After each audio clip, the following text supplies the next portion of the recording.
I was born in 1869, spring of that year, and by the time I turned 21, I'd been making bread every single morning for, well, let's see, that would have been 1890. I kept at it every day for the next 40 years near about, every morning, no exceptions. People today, they don't understand what that means. Every morning. I'd wake at 4:30, maybe 4:45 if Ephraim, that's my husband, Ephraim Whitfield, if he let me sleep a few minutes extra. But mostly 4:30. The house was cold, always cold in those early hours, even in summer. Winter mornings, I could see my breath in the kitchen before I got the cook stove going. First thing I did every morning was check the starter. The starter. That's what we called it, though some folks said mother dough or barm. I kept mine in a brown crock, heavy thing, chipped on one side. My mother-in-law, Ephraim's mother, she'd given it to me the week after we married, 1888 that was. Handed it over like it was the family Bible. Martha, she said to me, this has been alive since before the war, meaning the war between the states. You keep this alive. You keep this family fed. I remember lifting that crock, feeling the weight of it, and thinking how strange that something living was inside, something older than me, breathing slow and patient in the dark. You could smell it before you even pulled the cloth cover off, sour, sharp, almost like vinegar, but not quite. Good smell, though, healthy. When I'd dip my fingers in to pull out what I needed for the day's batch, it'd be cool and sticky, clinging to my hands like it didn't want to let go. I kept that starter alive for 12 years before I lost it. But that comes later. The kitchen in those days, in our farmhouse just outside of Willow Creek, Iowa, little place you won't find it on maps anymore, the kitchen was small, maybe 12 feet by 14, if that. The cook stove took up most of one wall, black iron beast that ate wood like it was starving. I'd have to feed it 3-4 times before the bread was done baking. In winter, that stove was a blessing. In July and August, it turned that kitchen into something from the Bible, something about furnaces and trials. I had my work table, pine boards Ephraim had planned smooth himself, and that's where I'd work the dough. Every morning I'd scoop out about a cup, maybe a cup and a half of starter, mix it with flour, wheat flour from Hosea Blackwell's mill down by the creek, and water from our well. Cold water in summer, lukewarm in winter when the pump would give it up grudging.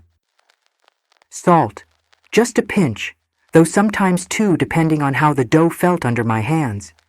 You didn't measure back then, not like now with your fancy cups and spoons all identical. You felt it. Your hands told you when it was right. Too wet, and you'd have a mess that wouldn't hold shape. Too dry, and you'd get bricks that'd break your teeth. Just right, and the dough would push back against your palms like something alive, which I suppose it was. All those tiny creatures working in there that we couldn't see, but knew were there somehow. The sun would just be thinking about coming up when I'd have the dough mixed and starting its first rise. I'd cover it with a clean flour sack towel, had about 6 of those, rotated them through, and then I could start on the other morning work while it did its slow growing. By the time my daughter Lottie was 7 years old, that would have been 1893, she could tell just by looking at the starter whether it was healthy or not. "Mama, it looks tired today," she'd say, and she'd be right. A good starter, when you stirred it, would have bubbles all through it, little pockets of air that meant those invisible creatures were doing their work, eating and breathing and multiplying. When it got sluggish, when it looked flat and gray instead of creamy and alive, you had to feed it extra, give it more flour and water, coax it back to life like nursing a sick child through fever. I learned the proportions from Ephraim's mother, but I learned the feeling of it on my own, through my hands. For every cup of starter, you'd need about 3 cups of flour and enough water to bring it together. But that enough changed with the weather, with the humidity, with the temperature of the room. On dry winter days, I might need a full cup of water. On muggy summer mornings, 3/4 would do it. You couldn't write it down in a book and follow it blind. The dough told you what it needed if you paid attention. It'd stick to your hands too much if it was wet, or it'd crack and tear if it was dry. You worked it, pushed it with the heels of your palms, folded it over itself, pushed again, until it started to feel elastic, springy, like it had muscle underneath the surface. The flour came from Hosea Blackwell's mill. Hosea was a big man, hands like dinner plates, and he ran the only mill for 15 miles around. You'd take your wheat to him. Ephraim grew wheat on our 80 acres, and he'd grind it for a share of the flour. His mill had these massive stones, French stones, he said, that turned day and night during harvest season, and the whole building smelled like grain and dust and the oil he used on the gears. The flour you got from Hosea wasn't like what you buy in stores now, all uniform and white as snow. This had texture to it, little flecks of the wheat germ still in there, and it made bread that had character, bread that tasted like something. The salt we bought in town came in big cloth sacks.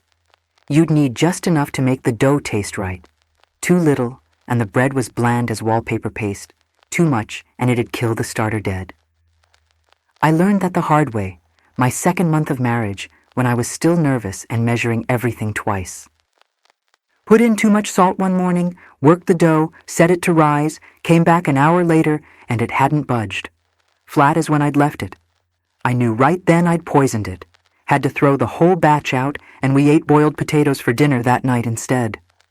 But the real disaster, the one I still think about even now, that happened in the summer of 1892. We had a heat wave that year like I'd never seen before, and haven't seen since. The temperature got up over 100 degrees for 9 days straight, 105, 107. One day, I think it touched 110, though we didn't have a proper thermometer to be sure. The heat was thick enough to chew on. At night, it barely dropped below 80. Everything wilted. The chickens stopped laying. The well water came up warm. And my starter died. I don't know if it was the heat itself or if I'd let it go too long without feeding, because I was so focused on keeping the children from overheating. Lottie and James and baby Ruth, who was just 18 months old then and cranky with the temperature. But one morning, I went to the crock, and when I pulled back the cloth, the smell that came up wasn't that good sour smell I knew. It was wrong, sharp in a bad way, almost rotten. And when I looked inside, there was liquid on top, clear and foul, and the starter underneath had gone gray and lifeless. I stirred it, hoping, but I knew. It was dead. 12 years old, that starter. Older than my marriage, older than my children. Gone. I stood there in that hot kitchen and I cried, which I didn't do often. Cried because I'd failed at the one job Ephraim's mother had trusted me with. Cried because I didn't know how I was going to feed my family without it. You couldn't just run to the store and buy yeast cakes back then, not in Willow Creek. We were 40 miles from anything resembling a real city. There was only one solution, and it burned me to do it. I had to go to Adelaide Granger's house and ask her for some of her starter. Adelaide lived a mile down the road, and we were friendly enough, helped each other during harvest and such, but there was always a little competition between us, the way there is between neighbor women. Who had the cleaner house? Who kept a better garden? Whose bread was lighter? And now I had to go to her and admit mine had died, that I'd killed it through carelessness or ignorance or both. I walked over there in the afternoon heat, took Ruth with me because she was too small to leave, and when Adelaide answered her door, I just said it plain. Adelaide, my starter died in the heat. Could you spare me a bit of yours? She looked at me for a long moment, and I saw something in her face, not quite pity, not quite satisfaction, but something between the two. Then she said, "Of course, Martha. These things happen. Wait here." She came back with a jar, maybe a cup's worth of her starter, and she handed it to me and said, "You take good care of this now." Like I was a child who'd let the family dog run away. I thanked her, walked home with that jar held carefully in both hands like it was nitroglycerin, and started over. Fed it that evening, fed it again the next morning, and by the third day it was bubbling and alive, and I was making bread again. But it wasn't the same. It was Adelaide's starter now, Adelaide's lineage, not the one that had come down through Ephraim's family. I never told his mother. When she died 2 years later, she died thinking I still had her mother dough alive and well.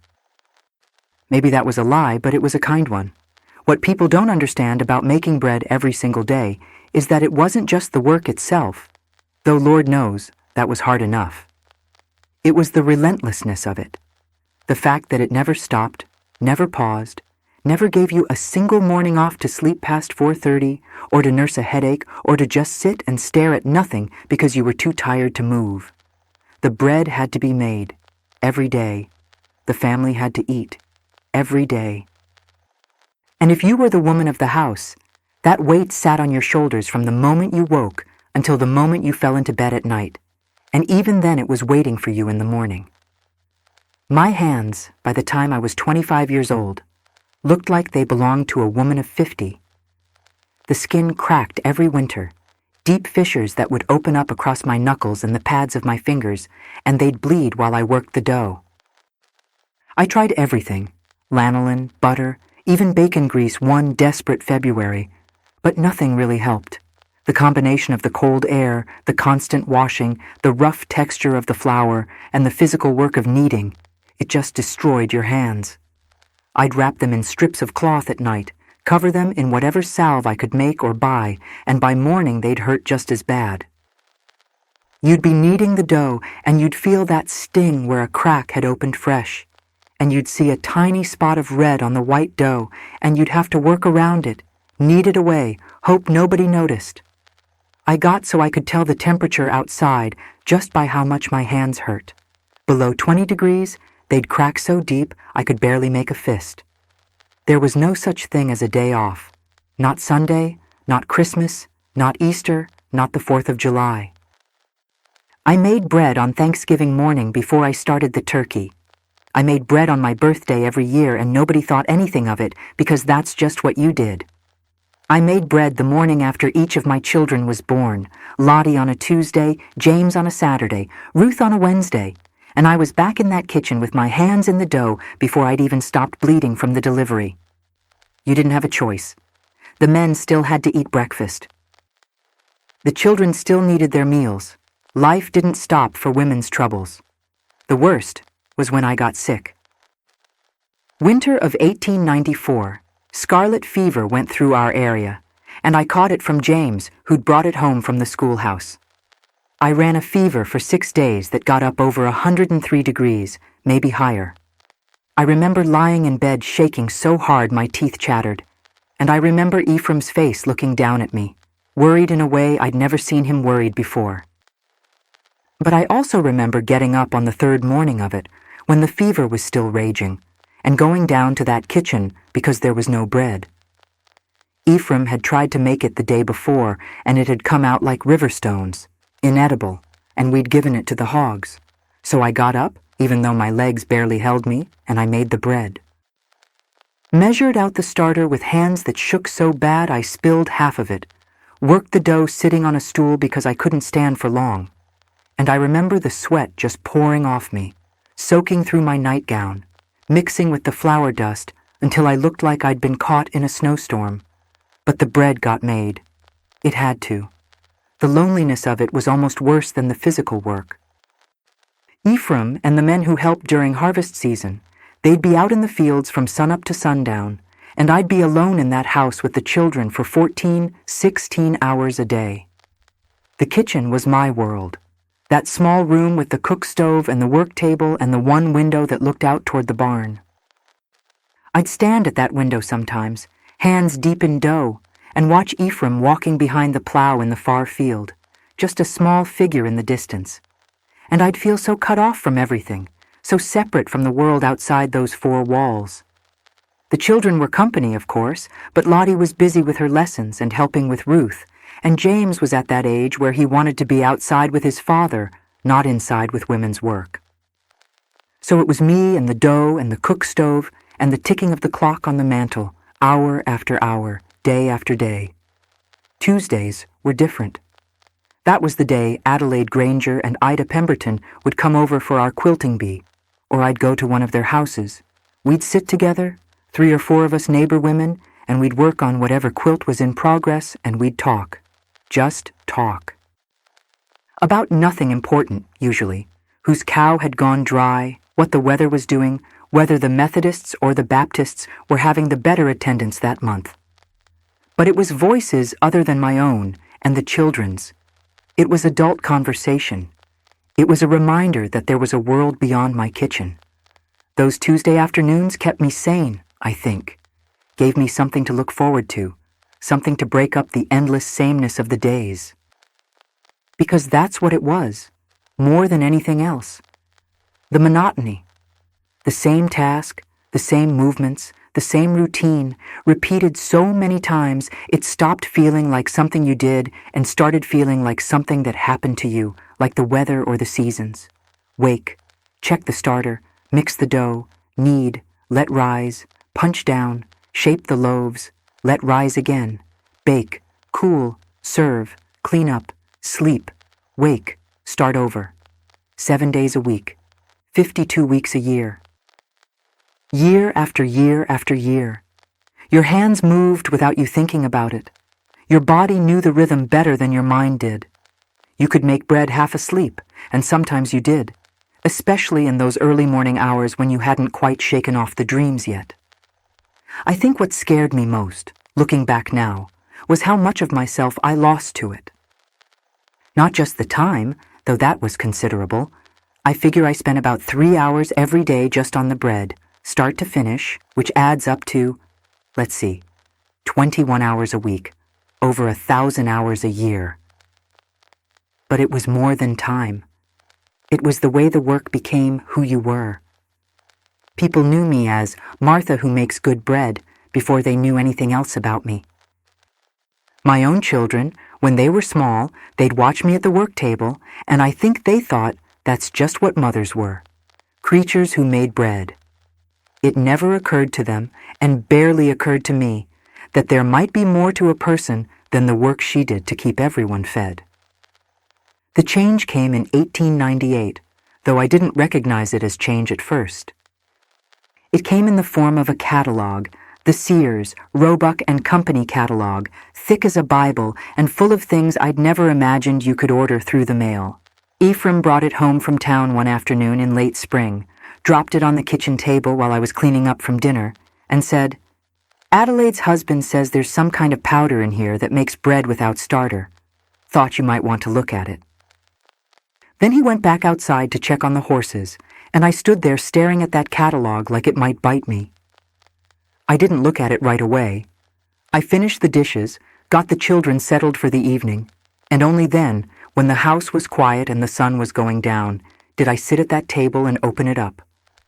There were hundreds of pages, thousands of items, clothing, tools, furniture, medicine, everything you could think of. And there, somewhere in the middle, I found it. Baking powder, they called it. Makes light, delicious bread in just 2 hours, the description said. No starter required, no overnight rising, perfect results every time. There was a picture of a tin can, red and white, and next to it, a drawing of a woman who looked far too clean and happy to have been making bread all morning. The price was 25 cents for a 12-ounce tin. I sat there reading that description over and over, and I felt something I couldn't quite name. Part of me was curious, even excited. Bread in 2 hours, imagine that. But another part of me, a bigger part maybe, felt something close to anger. This was wrong somehow. Bread didn't work that way. Bread took time, took patience, took knowledge passed down from mother to daughter. You couldn't just open a tin and make bread. That wasn't how it was done. That wasn't how it had ever been done. My grandmother made bread with starter. Ephraim's mother made bread with starter. Her mother before her made bread with starter. Who were these people at Sears, Roebuck, to say you could do it differently? But the catalog stayed on the table, and over the next few days, I found myself coming back to it, reading that page again when nobody was looking. 2 hours. No starter to maintain, no feeding it every day, no worrying about it dying in the heat or the cold. Just mix the powder with flour and water and bake. It seemed impossible. It seemed like cheating. but it also seemed like freedom, though I wouldn't have used that word then. Ephraim noticed me looking at it, and about a week later he came home from town with a tin of the baking powder. Just set it on the counter next to the cook stove without saying anything, like he was being casual about it, though I could tell he'd been thinking about it as much as I had. That tin sat there for 3 days before I touched it. I'd walk past it, glance at it, keep moving. I'd do my regular bread making, hands in the dough, following the same routine I'd followed for 10 years. And that tin would be sitting there watching me, silent and red and promising things I didn't quite believe. Finally, on a Thursday morning, I remember it was Thursday because that was my heavy cleaning day, I decided to try it. I don't know what made me do it that particular morning. Maybe I was just tired of thinking about it. Maybe I was curious enough that it overpowered the guilt. But I opened that tin, smelled the powder inside, chalky, chemical, nothing like the sour, sweet smell of starter, and I followed the directions printed on the label. 3 cups of flour, 1 tablespoon of the powder, salt, water, mix it together. That was it. No starter, no first rise, no punching down, just mix and shape and bake. The dough felt wrong in my hands. Too simple, too quick, no resistance to it. I kept thinking I must be doing something incorrect, that bread couldn't possibly be this easy. But I shaped it into loaves anyway and put them in the oven. And then I waited, expecting them to come out flat or hard or inedible, expecting to have wasted flour and time and to have proven that the old ways were the right ways. But when I opened that oven door 2 hours after I'd started, the smell that came out was bread. Real bread. And when I pulled the loaves out and tapped them, they sounded right. And when we ate them at dinner that night, they tasted like bread. Maybe not quite as complex as the sourdough, not quite as tangy, but bread nonetheless. Good bread. I didn't know what to do with the rest of that day. It was only early afternoon, and the bread was done. Completely done. Usually I wouldn't finish the baking until 4 or 5 o'clock, and then there'd be the cooling and the cleaning up, and by the time I was truly finished, it would be time to start thinking about supper. But here I was, 2:30 in the afternoon, and the bread was made and cooled and put away. I had hours stretching in front of me with nothing that had to be done right that minute. I stood in my kitchen, hands clean for once at this time of day, and I didn't know what to do with myself. The feeling was so strange, it was almost frightening. Empty time. Unscheduled time. Time that belonged to me. The next morning, I used the starter again, went back to the old way, because it felt safer somehow, more familiar. But that tin of baking powder stayed on the counter, and every few days I'd use it instead, experimenting, getting used to the idea that bread didn't have to take all morning. And slowly, over the course of that summer and into the fall, I found myself using the powder more and the starter less. The starter would sit in its crock, neglected, going longer and longer between feedings. By winter, I was only using it once a week, then once every 2 weeks. And then one morning in January of 1899, I looked at that starter and realized it had been nearly a month since I'd fed it. It was still alive, barely, but weak and sluggish. I stood there with the crock in my hands, this thing I'd kept alive for 7 years since Adelaide gave it to me, this thing that represented generations of women's knowledge and work, and I thought about just throwing it out. I couldn't do it. Not that day. I fed it, brought it back to health, kept it going for another few months, but I stopped using it for the daily bread. The baking powder was just too convenient, too reliable, too easy. And finally, sometime that spring, I don't remember exactly when, I went to feed the starter one morning and found it had died on its own. Just stopped living, like it knew it wasn't needed anymore. I buried it in the garden, which sounds foolish maybe, but it felt wrong to just throw it away with the slop. It had been alive, after all. It deserved better than that. I'm 87 years old now, sitting here in 1956, and my granddaughters buy their bread at the supermarket. Wonder Bread, it's called, Comes in a wrapper covered with colored balloons, sliced perfectly uniform, soft as cotton. They think that's what bread is supposed to be. They've never put their hands in dough, never felt that push and pull of kneading, never smelled yeast working its slow magic overnight. When I try to tell them about making bread every day for 40 years, they look at me like I'm describing life on the moon. "Why would you do that, Grandma?" my youngest one asked me last month, "when you could just buy it?" And I didn't have a good answer for her, at least not one that made sense in her world. I don't miss it. I need to be clear about that. I don't sit here with some romantic notion that the old days were better, that we were happier or more fulfilled because we worked ourselves half to death before breakfast. The work was brutal. It aged us before our time. It tied us to our houses and our cook stoves and our routines in ways that young women today can't even imagine. When I stopped making bread every day, when those hours opened up in my mornings, I felt lighter. I learned to read books in the afternoon. I joined the library committee at church. I took up watercolors for a few years, though I wasn't any good at it. I had time to think about things other than flour and yeast and oven temperatures. That was good. That was progress. I wouldn't go back to those days for anything. But something was lost, and I think about that more now that I'm old and closer to the end than the beginning. What we lost wasn't the bread itself. The bread we buy now is fine, does its job, keeps people fed.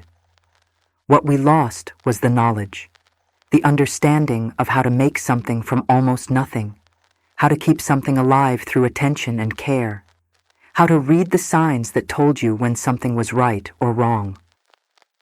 My hands knew things my brain couldn't explain. I could tell the temperature of water by touch, accurate within 5 degrees. I could judge the humidity by how the flour felt between my fingers.